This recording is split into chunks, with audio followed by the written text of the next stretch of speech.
এই প্রথমবার তোকে একটা দায়িত্ব দিয়েছিলাম, সেটাও তুই পালন করতে পারলি না। ডিসগাস্টিং মেজদা। সারাদিন শুধু খায় শোয় আর সময় পেলে অন্যদের সাকসেসে ফুর্তি করে।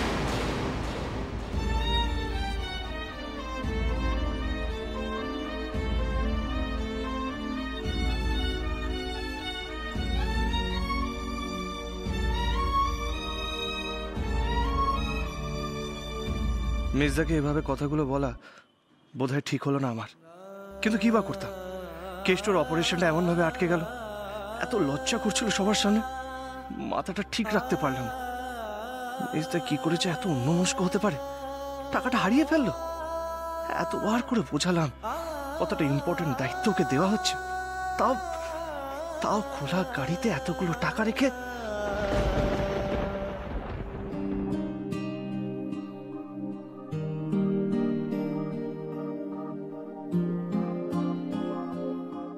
ছোট কর্তা,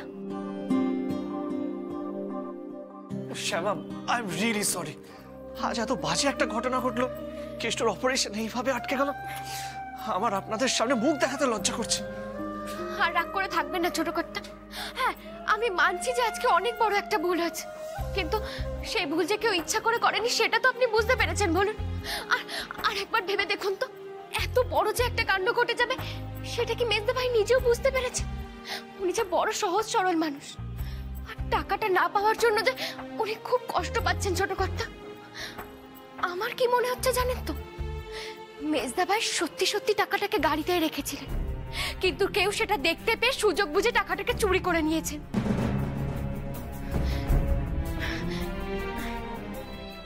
আমি বলছি কি ছোট কর্তা, মেজদা ভাইকে আর কিছু বলার দরকার নেই। যতই হোক উনি তো আপনার গুরুজন বলুন। আপনি ঠিক বলেছেন শ্যামা, আমি বোধহয় একটু বাড়াবাড়ি করে ফেলেছি। বলছিলাম আমি মির্জা ভাইয়ের কাছে যাচ্ছি। যান, গিয়ে কথা বললে ওনারও ভালো লাগবে আর আপনারও ভালো লাগবে। তোকে তো এখন যেতে দেয়া যাবে না নিখিল। এদিকে দিশা অশোকের ব্রেন ওয়াশ করবে, আর এখানে আমি তোর ব্রেন ওয়াশ করব। এইরকম প্ল্যান করেই তো দিশা আমাকে এখানে পাঠালো। নিখিল, কোথাও যাচ্ছিস বাবা? হ্যাঁ, মির্জা ভাইয়ের কাছে। কেন, কোনো দরকার ছিল? না রে, দরকার আর কি বল, আমি দেখতে এসেছিলাম যে তোর মনটা একটু শান্ত হলো কিনা। আমি বলি কি নিখিল, এখন অশোকের কাছে যাওয়ার তোর দরকার নেই। কেন? না কেন মানে দেখ, ওরও তো মাথাটা গরম হয়ে রয়েছে না, তাই তুই ছোট ভাই, এত লোকের সামনে এভাবে তোর থেকে তো বড়, তাকে ভালো মন্দ কথা না বললেই পারতিস নিখিল। তুমি ঠিক বলেছো মাসি, সেটাই তো স্বাভাবিক। আমি মির্জা ভাইয়ের ঘরে যাচ্ছি ক্ষমা চাইতে। না না নিখিল, না রে, এখন যাস না। দেখ, ও রেগে আছে, দুটো কথা তোকে বলে ফেলতে পারে, আর তোর আবার সেগুলো শুনে নতুন করে মন খারাপ হবে। তাই বলছিলাম এখন যাওয়ার দরকার নেই, একটু একটু রাগটা পড়ুক অশোকের, তারপরে যাস। আমি তো সমস্যাটা মেটাতেই যাচ্ছিলাম মাসি। আমি জানি বাবা, কিন্তু সব সময় সমস্যা তক্ষুনি মেটানো যায় না, একটু সময় দিতে হয়। আমার কথা শোন, আমি নিজে গেছিলাম ওর কাছে, আমাকেও দে যা নয় তাই। তোমাকে? হ্যাঁ রে বাবা, তাই তো বলছি, ওর রাগটা একটু পড়ুক, তারপরে তুই যাস, কেমন? শ্যামা, ইস, দেখ দেখিনি, এখানে ঠ্যাটার মতো দাঁড়িয়ে আছিস। আরে যা না, একটু ঠান্ডা শরবত নিয়ে আয়, ওর খেলে হয়তো মনটা জুড়োবে, তাই না? কত তোকে শেখাবো বাবা। রাধে রাধে, এ কি শুরু হলো বল দেখিনি বাড়িতে? কিন্তু তিন ভাইয়ের মধ্যে কখনো কোনোদিন দেখেছি এইসব ঝামেলা? ছি ছি ছি ছি, খুব খারাপ লাগছে, খুব।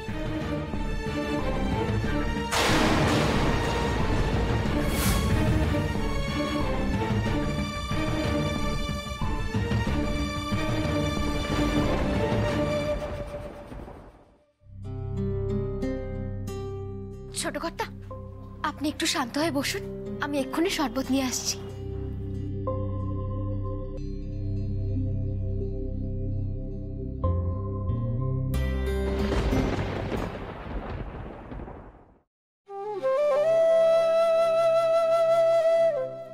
সত্যি তো, আমি ছোট থেকে ওকে দেখে আসছি। টাকাটা চুরি হয়ে গেলে ওরই বা কি করার আছে? আমি কোনোদিন আমার দাদার সাথে খারাপ ব্যবহার করিনি। মেজদা ভাইয়ের সত্যি হয়তো খুব খারাপ লাগছে, খুব কষ্ট পাচ্ছে নিশ্চয়ই।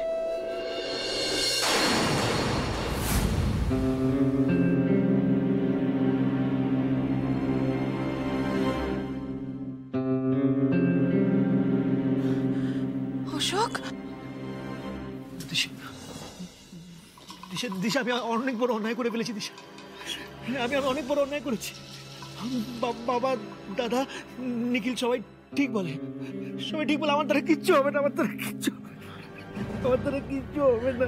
অশোক, অশোক এরকম করো না অশোক। না না না অশোক, এরকম করে না। এইভাবে বাচ্চাদের মতো কেউ কাঁদে বলো? না না না, মন খারাপ করো না অশোক, প্লিজ। দেখো দেখো, তুমি যদি এরকম করো তাহলে আমার কতটা মন খারাপ হয় বলো? না অশোক, তুমি কেঁদো না, এরকম ভাবে কেঁদো না, প্লিজ প্লিজ। আমার দ্বারা কিচ্ছু হবে না। এ আবার কি কথা অশোক? এরকম বলো না। আর অন্যায় যে তুমি একা করেছো তাও তো না। নিখিল যে বিহেভিয়ারটা এখন করলো, ইনফ্যাক্ট হসপিটালেও যেটা করেছে, বাড়িতে এসে সকলের সামনে, নিখিলও কি এটা ঠিক করলো তুমি বলো তো অশোক? না দিশা, তুমি বুঝতে পারছো না, আমি যে অন্যায়টা করেছি আমাকে তো কথা শুনতেই হবে। অশোক, আমরা জানি অন্যায় করেছো, হতেই পারে, কিন্তু তাই বলে এইভাবে কেউ কাউকে ইনসাল্ট করে এইরকম ভাষায়? হ্যাঁ, তুমিও নিজের দাদা। নিখিলের যদি কিছু বলার থাকতো তোমাকে ভালো করে বুঝিয়েও তো বলতে পারতো, তোমাকে আলাদা করে ডেকেও তো বলতে পারতো কথাগুলো। বলো, ছি ছি ছি, আমি তো ভাবতে পারছি না নিখিল তোমার সাথে যে বিহেভিয়ারটা করলো। আমার তো দেখে মনে হচ্ছিল যেন নিখিল একা কোম্পানির মালিক আর তুমি এটা তুচ্ছ এমপ্লয়ি। না Ashok, this is not done. এইভাবে আমার হাজব্যান্ডকে কেউ ইনসাল্ট করবে, আমি সেটা মেনে নিতে পারি না। আমি মানছি যে আমিও অনেক সময় তোমার সাথে হয়তো রুডলি কথা বলে ফেলি, ছোট বড় অনেক কথা বলে ফেলি, কিন্তু সেটা হাজব্যান্ড ওয়াইফের পার্সোনাল জিনিস হয় অশোক। সেটা বাইরের লোক শুনতে পায় না, জানতে পায় না। এটা তোমায় মনে রাখতে হবে। আর একটা কথাও ভুলে গেলে চলবে না অশোক, তুমি এই বাড়ির ছেলে, এই বাড়ির মেজো ছেলে। এই বাড়িতে এই কোম্পানিতে, এই সম্পত্তিতে তোমাদের প্রত্যেক ভাইয়ের ইকুয়াল শেয়ার আছে অশোক। আমার দিকে তাকাও, সমান ভাগ। কেউ তোমায় ছোট ফিল করাতে পারবে না অশোক, তুমি সেটা করাতে দেবে না কাউকে। এটা মনে রাখতে হবে অশোক। কেউ তোমাকে একটা জাস্ট নিছক একটা এমপ্লয়ি হিসেবে ট্রিট করতে পারে না, নেভার। তুমি বুঝতে পারছো না, আমি যে ভুলটা করেছি তার জন্য একটা বাচ্চার অপারেশন আটকে গেছে। আরে বাবা, so what Ashok? And what you mean আটকে গেছে? একদিনের জন্য আটকে গেছে। আর তুমি যেটা করেছো, তুমি কি ইচ্ছে করে করেছো নাকি? আমরা সকলে জানি টাকাটা গাড়ি থেকে চুরি হয়ে গেছে, সেটা যে কারোর সঙ্গেই হতে পারতো। তাই বলে এইভাবে কেউ কারোর সঙ্গে বিহেভ করবে, আমি তো জাস্ট ভাবতে পারছি না। আর অপারেশন তো একদিনের জন্য আটকেছে, এমন সবাই করছে যেন বিশাল একটা কাণ্ড হয়ে গেছে। তার জন্য এমন ভাবে তোমার কথা শোনাচ্ছে। নিখিল তো ভুলেই গেল যে তুমি ওর থেকে বয়সে বড়। এটা কি ঠিক তুমি বলো তো? হ্যাঁ দিশা, এটা হয়তো তুমি ঠিকই বলেছো। নিখিলের সবার সামনে আমাকে ওইভাবে বলাটা ঠিক হয়নি। আফটার অল আমি তো দাদা। না, এটাও ঠিক করেনি। ঠিক তো করেইনি। আরেকটা জিনিসও নিখিল করার চেষ্টা করেছে, সেটা কি তুমি বুঝেছো Ashok? I am sure miss করে গেছো। নিখিল কিন্তু সবার সামনে, আজকে বাড়ি শুধু লোকের সামনে এটা এস্টাবলিশ করার চেষ্টা করছিল যে এই বাড়িতে নিখিলের পজিশনটা কোথায় আর তুমি অশোক তোমার পজিশনটা কোথায়। এটা বোধহয় তুমি বোঝোনি, তাই না অশোক? নিখিল এটাই বোঝানোর চেষ্টা করছিল অ্যাজ ইফ এই কোম্পানির ওই একা মালিক আর তুমি ওর এমপ্লয়ি। এটা কি তুমি বুঝতে পেরেছো অশোক? না না, এসব তুমি কি বলছো দিশা? নিখিল এতটাই। আমার কথাটা ভালো করে ভেবে দেখো অশোক, ঠিক বুঝতে পারবে। নিখিল ঠিক এটাই বোঝানোর চেষ্টা করছিল তোমায়। তুমি কি ওর আন্ডারে কাজ করো নাকি? হ্যাঁ, আমার তখন মনে হচ্ছে কালকে তোমার নিজের অফিসে ঢুকতে গেলে বোধহয় নিখিলের পারমিশন নিয়ে ঢুকতে হবে। না না অশোক, আমি এটা নিতে পারছি না। আমার হাজবেন্ডকে কেউ এইভাবে ইনসাল্ট করবে, সেটা আমি সহ্য করতে জাস্ট পারবো না। আর কত করে তোমায় বোঝাবো অশোক? এইবার একটু নিজের অধিকারটা বোঝার চেষ্টা করো, বোঝো। এটা টাকা পয়সার দুনিয়া অশোক, এখানে কেউ কারণ নয়। টাকা যখন সামনে চলে আসে না, তখন দাদা ভাই এসব সেন্টিমেন্ট, এসব সম্পর্ক, এগুলোর মূল্য কেউ দেয় না অশোক। তুমি কি নিখিলকে দেখে সেই কথাটা আজকেও বুঝলে না? আর কিভাবে বললে তুমি বুঝবে অশোক? আমি তো তোমার কবে থেকে এইসব কথাগুলো বোঝানোর চেষ্টা করছি। আর তুমি কি করেছিলে মনে আছে? উল্টে আমার সঙ্গে তুমি রাগারাগি করেছিলে এই তো কয়েকদিন আগে। আর কার জন্য করলে? না যে আজ এইভাবে তোমাকে অপমান করলো, এইভাবে ছোট করলো, এইভাবে নিচু দেখালো তোমাকে? ছি ছি ছি ছি ছি ছি ছি, আমি তো ভাবতেই পারছি না। স্বার্থে ঘা পড়লে কেউই বোধহয় ছেড়ে কথা বলে না, তাই না অশোক? তোমার ভাইকে দেখে আজ এটাই বুঝলাম। আচ্ছা অশোক, আমার তো এখন একটা অন্য চিন্তা মাথায় আসছে, একটা অন্য ভয় মনের মধ্যে কাজ করছে। অশোক, নিখিল তোমার কথাটা আদৌ বিশ্বাস করেছে? মানে টাকাটা যে চুরি হয়েছে এটা তুমি বলেছো, এইটা আবারও অন্যরকম ভাবে রিপ্রেজেন্ট করবে না তো? ও সবাইকে এইটা বিশ্বাস করিয়ে দেবে না তো যে টাকাটা আদৌ অন্য কেউ চুরি করেনি, টাকাটা তুমি চুরি করেছো, তুমি সরিয়ে রেখেছো? না না না না দিশা, এটা বলো না। ও আমাকে অবিশ্বাস করবে না অন্তত। এটা তুমি বলো না। কি করে এত কনফিডেন্টলি বলছো তুমি কথাটা? কি করে বলছো আমাকে বলো? তুমি তো এতদিন এর থেকেও বেশি কনফিডেন্স নিয়ে আমাকে বোঝাতে যে তোমাকে নাকি আমার থেকেও বেটার চেনে তোমার ভাই নিখিল, বলতে তো, বোঝাতে তো এই কথাটা। আর নিখিল আজকে যেটা করলো সেটা তার নমুনা। হ্যাঁ, কেন তুমি আমার কথাগুলো শোনো না অশোক? কেন বোঝার চেষ্টা করো না? আমি তোমার ভালো চাই অশোক, আমার কিন্তু মন বলছে তুমি দেখে নিও, খুব শিগগির এমন একটা দিন আসবে যেদিন এই দুই ভাই মিলে না তোমাকে একেবারে কোণঠাসা করে ফেলে রাখবে। এই এত বড় বাড়ি, সম্পত্তি, কোম্পানি, এর কানা কড়িও তুমি পাবে না, কিচ্ছু পাবে না। অশোক, গুছিয়ে নাও, নিজেরটা গুছিয়ে নাও, নিজের কাজটা শেখো অশোক, নিজেরটা বোঝো। এমন একটা দিন আসবে তোমার কাছে আর কিচ্ছু কোনোদিনও থাকবে না অশোক। চুপ করো, আমি আর শুনতে পাচ্ছি না এসব কথা। আমাকে একটু একা থাকতে দাও প্লিজ। তুমি যাও, তুমি যাও, আমাকে একটু একা থাকতে দাও।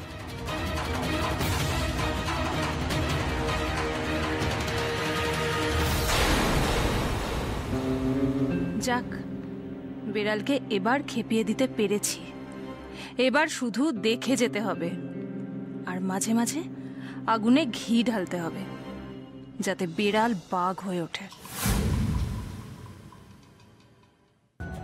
একটু আগে আমি তোদের মার সঙ্গে কথা বললাম। দাদামশাইয়ের শরীরটা সত্যি বেশ খারাপ হয়েছে। তোদের মা বললো ডাক্তার বলেছেন বেশ কিছুদিন বিশ্রাম নিতে হবে। বাবা, সিরিয়াস কিছু হয়নি তো? না, সেরকম সিরিয়াস কিছু নয়, তবে দাদামশাইয়ের তো বয়স হচ্ছে। আমি তোদের মাকে বলেছি কিছুদিন ওখানে থেকে যেতে। আর আজকে টাকা চুরি নিয়ে আমি ওকে কিছু বলিনি। দূরে আছে তো, ভালো করে বুঝতে না পেরে টেনশন করবে। আর তোরা এখন মাকে কিছু বলিস না। তোদের মা আপাতত কিছুদিন বেনারসি থাকবে।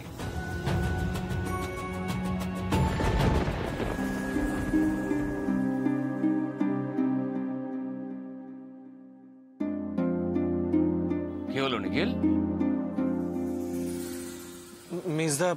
মেজদা এলো না?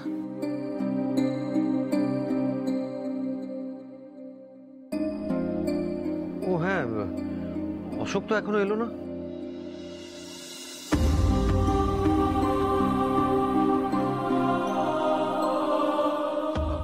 মেজদা আসুক, তারপর আমরা সবাই খাবো। অশোক, খেতে আয়, আর দেরি করিস না। বাবা, বলছি আমি মেজদাদাকে ডেকে আনছি। না শ্যামা, তোমার যেতে হবে না।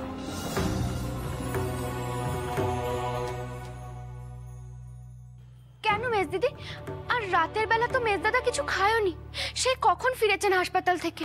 তোমার মেজদা ভাইয়ের শরীরটা ভালো নেই শ্যামা, খেতে চাইছে না। আপনারা খেতে শুরু করে দিন। সে কি, শরীর খারাপ মানে? মেজদা ভাইয়ের কি হয়েছে? না না, তেমন ব্যস্ত হওয়ার মতো কিছু হয়নি। জাস্ট বলছিল শরীরটা ডাউন লাগছে, ওর খাবার টেবিলে আসতে ইচ্ছে করছে না। অশোক কি এখনো ওই ব্যাপারটা ধরে বসে আছে নাকি?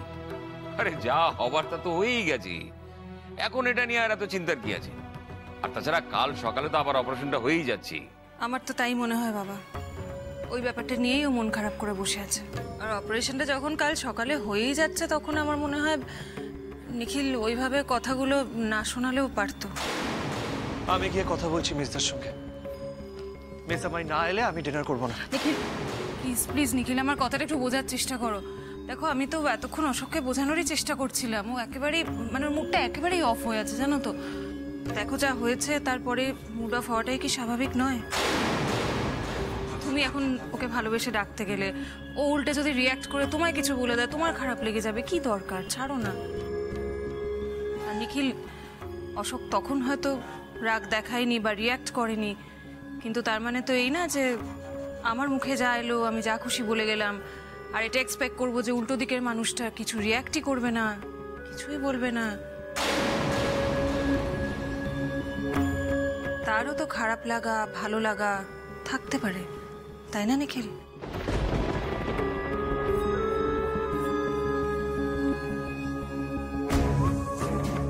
অশোক যে কতটা অকর্মণ্য, কতটা ইউজলেস,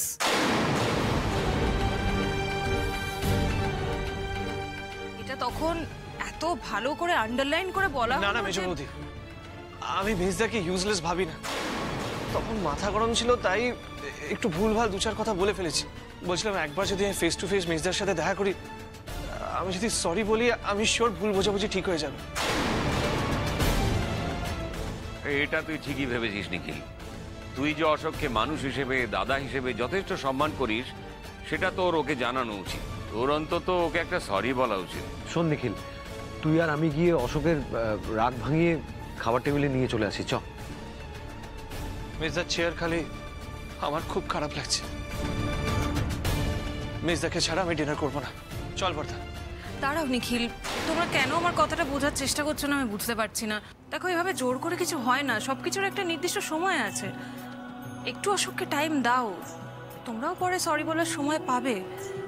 তোমরা একটা কথা বলতে যাবে, ও রিয়াক্ট করে ফেলবে, তোমাদের খারাপ লাগবে। আমি তো বলছি বারবার, আননেসেসারি সিচুয়েশনটা আরো খারাপ হয়ে যেতে পারে।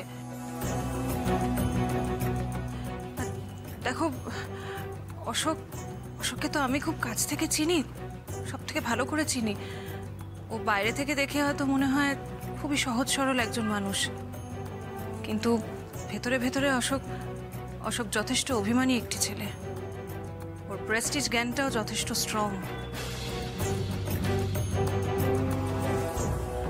তাই জন্যই বলছি, আজকের দিনটা একটু ওকে সময় দেওয়াই ভালো। বাবা, আমি রিকোয়েস্ট করছি, আজকের দিনটা ওকে ছেড়ে দিন। কাল সকালে না হয় তোমরা কথা বলো, সরি বলো, যা খুশি বলো।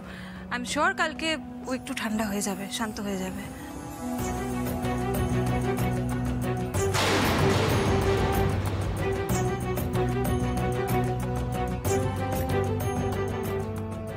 তোমার আর তোমার মেজদার সম্পর্কের মধ্যে একটা ছোট্ট ছিদ্র তাহলে আমি করতে পেরেছি নিখিল, আর এটাই দেখবে কি করে একটা বিরাট ফাটলে পরিণত করি। তার জন্য আমার দরকার শুধু আজকের রাতটা। মেজমা যখন বলছে তখন কিছু ভালো ভেবেই তো বলছে। অশোকের যখন এতটা মন খারাপ হয়ে আছে, তখন ওকে একটু একা ছেড়ে দেওয়া উচিত আছে। কিন্তু বাবা, মেজদা আমার উপরে রাগ করে আছে বলে খেতে আসবে না, এটা আমি কিছুতেই মেনে নিতে পারছি না। দেখো নিখিল, তোমার প্রায়োরিটি এখন কেষ্টর অপারেশন, তুমি সেটার উপরে কনসেন্ট্রেট করো। কালকে বাচ্চাটার অপারেশন, তুমি আর রাত করো না, এসব কথা ভেবে নিজের ঘুমটা নষ্ট করো না। তুমি ডিনার সেরে তাড়াতাড়ি শুয়ে পড়ো। আচ্ছা ঠিক আছে, আমি না হয় আরেকবার অশোকের সাথে কথা বলছি, দেখি ওকে বোঝানোর চেষ্টা করি। বাবা, আপনারা প্লিজ খেয়ে নিন, খেয়ে নাও তোমরা।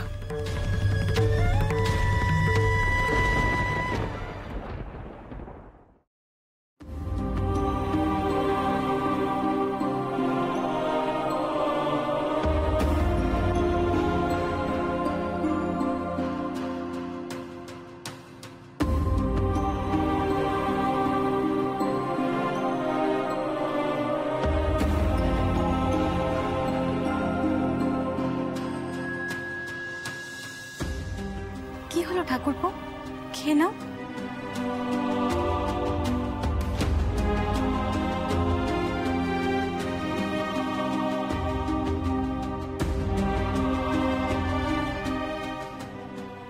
বাবা, আমার বারবার মনে হচ্ছে আমার মেজদার সঙ্গে গিয়ে কথা বলা উচিত, না হলে কিন্তু আমি শান্তি পাবো না।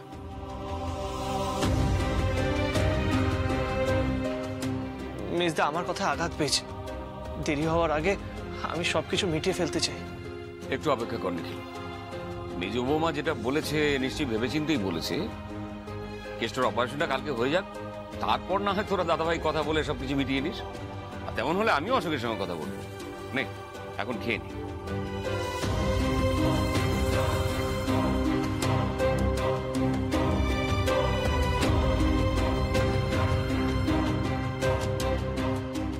মেজদাদার সঙ্গে একবার কথা হয়ে গেলেই হয়তো ছোট কর্তার মন শান্ত হতো, ছোট কর্তার কথায় যে মেজদাদার খুব খারাপ লেগেছে, আর তাই তো উনি খেতে আসেন। যতক্ষণ না সব মিটমাট হয় ততক্ষণ ছোট কর্তা হচ্ছে ভেতরে ভেতরে ছটফট করবেন। কিন্তু এখন কি উপায় আছে তুমি বলো না কৃষ্ণ, একটা পথ বের করে দাও না।